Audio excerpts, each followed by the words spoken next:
We've talked a lot in the past about how the Jedi made pretty poor generals and probably shouldn't have been the ones to lead the Grand Army of the Republic. That statement wasn't absolute, however. There were exceptions to that rule. One of them was a Jedi Master and member of the Council you're probably just barely aware of, Oppo Rancisis. This serpentine Jedi was the heir to the throne of a planet of warriors, a certified badass and a deeply compassionate leader. But most importantly, he was one of the most competent tacticians to ever serve the Republic.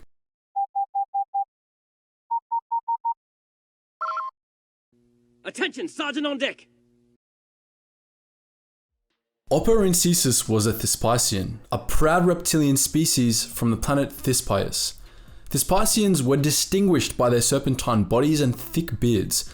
They also had 4 sets of arms, though the lower set was usually kept hidden when a Thespician wasn't in combat. Like snakes, they preferred live meals, and horrifyingly, they shed their skin every few years. They operated on just 2 hours of sleep per day, just like our scriptwriter, though they usually spent 5 to 6 hours in meditation per day to keep themselves in a calm state. Thespicians were renowned across the galaxy as extremely capable warriors, and the art of combat was central to their culture. Thespis eagerly joined the Republic in ancient times, and its serpentine warriors had long kept it safe from external threats. Thespis was ruled by a single sovereign called the Blood Monarch, who had complete control over the planet's armies and external affairs. In 206 BBY, Oppo Rancisis was born to the reigning Blood Monarch, who, upon discovering his Force sensitivity, offered him up to the Jedi Order. The Blood Monarch hoped that her son would return to Thespius and take the throne when she died, using his Jedi training to benefit the Thespician people. Oppo Rancisis became a Jedi initiate at the age of 6 and was eventually apprenticed to Jedi Master Yaddle. He quickly proved to be extremely strong in the Force, and he also showed great skill in combat as he studied Thespician techniques to enhance his abilities. During his training, Rancisis' mother died, and his younger sister succeeded her as Blood Monarch. 186 years before the Battle of Yavin, when he was 20, Rancisis' sister died as well, the victim of a terrorist attack. The Thespicians reached out to the Jedi Order and offered Rancisis the throne, but young Oppo refused the offer, opting to continue on the path of a Jedi instead. He could have lived a life of luxury and power, but instead chose a life of service to the Force. Even at a relatively young age, Oppo Rancisis was evidently a Chad. Rancisis quickly rose to the rank of Jedi Knight and thence to Jedi Master. In 89 BBY, he was also granted an appointment to the Jedi Council. He was incredibly strong in the Force and talented in the use of many rare Force powers. Among those was battle meditation, a valuable technique that allowed Jedi to single-handedly turn the tide of battles by coordinating entire armies through the Force. In his day, Rancisis was the most skilled practitioner of battle meditation in the entire Jedi Order, and his skills were considered on par with the legendary Jedi tacticians of the Sith Wars, such as Odan Nomi Sunrider, and Bastila Shan. On top of this, Rancisis was a highly skilled tactician, having studied some of the greatest generals in galactic history. In studying the ways of his people, he learned much of how best to lead armies, giving him a better sense of battlefield tactics than most other Jedi. During his century or so as a Jedi Master, he had all too many opportunities to put these talents to use.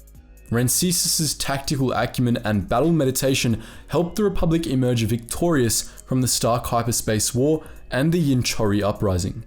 Oppo Rancisis was also a highly skilled warrior. He was an excellent lightsaber duelist, but his skill in combat was actually due primarily to his physique. Rancisis' 4 arms and muscular tail gave him a lot of flexibility in fights, and he put all of his attributes to great use against enemy combatants. The Jedi Master was also skilled in the Force technique of Malachia, a rarely used Force power that allowed a Jedi to essentially give their opponents severe vertigo for a few minutes, throwing them off balance and stunning them. Unlike battle meditation, Malachia wasn't particularly hard to master. It went unused largely because most Jedi opted to Force push their opponents instead. Rancisis preferred Malachia, however, because he believed it served as a reminder to thugs that they, too, could be vulnerable, which he hoped would drive them to empathize with their would-be victims. In his time on the Jedi Council, Oppo Rancisis was considered one of the Order's more conservative masters. He fiercely defended the Order's traditions and was also deeply loyal to the Republic. Rancisis was also extremely compassionate. When innocent lives needed saving, Rancisis was always willing to help them. Additionally, despite his reputation as a tactician, Rancisis always supported negotiation when he believed it was feasible, though he was more quick to cast doubt on the viability of negotiation than some other Jedi. During the Separatist Crisis, he even chaired negotiations between the Wookiees and Trandoshans in an ill-fated attempt to establish peace between the two species. With the outbreak of the Clone Wars, all Jedi were given the rank of General. While many Jedi felt themselves to be ill-suited for the role, Rancisis really came into his own in the conflict. His skill with battle meditation made him one of the Jedi Order's most respected generals, responsible for Republic victories in the First Battle of Kamino, the Battle of Zadja, and in many other important conflicts. He repeatedly attempted to use battle meditation to find a path through which the Jedi could win the entire war, and he was only unsuccessful thanks to the direct intervention of Darth Sidious. During the Clone Wars, Rancisis travelled back home to Thespais to request military aid from the reigning Blood Monarch. The Monarch agreed, but stipulated that Rancisis would have to defeat him in an honour duel first, as was Thespaisan tradition. Rancisis agreed to the terms, and fought the Blood Monarch hand to hand without any weapons and without using the Force. Master Rancisis ultimately bested the Blood Monarch, securing several regiments of Thespaisan warriors for the Grand Army of the Republic.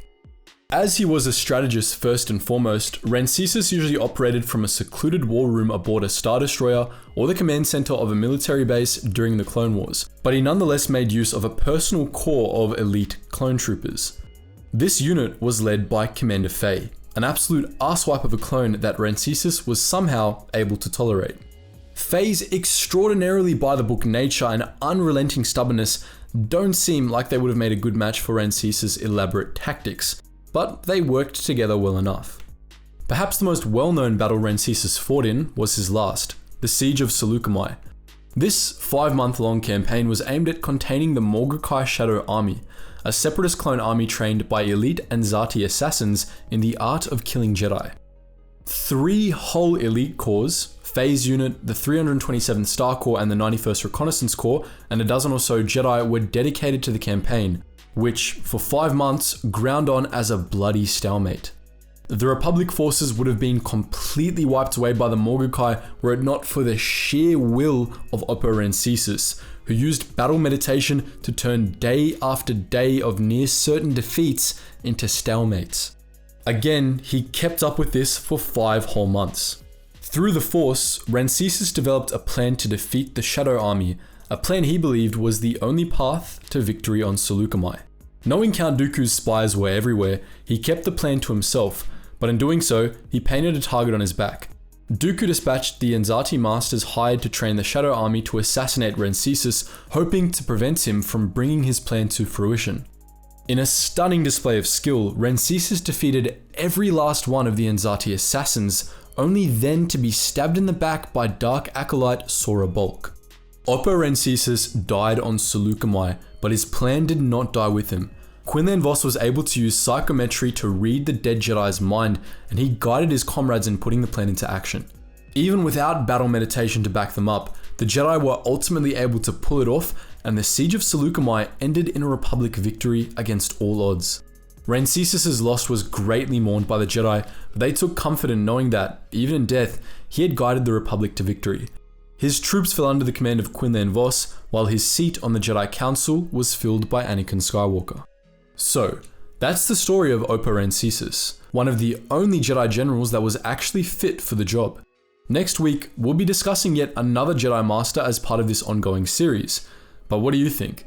Which Jedi Masters would you like to see us talk about? Let us know all that and more in the comment section below. And as always guys, thank you so much for watching, and I hope to see you in the next video.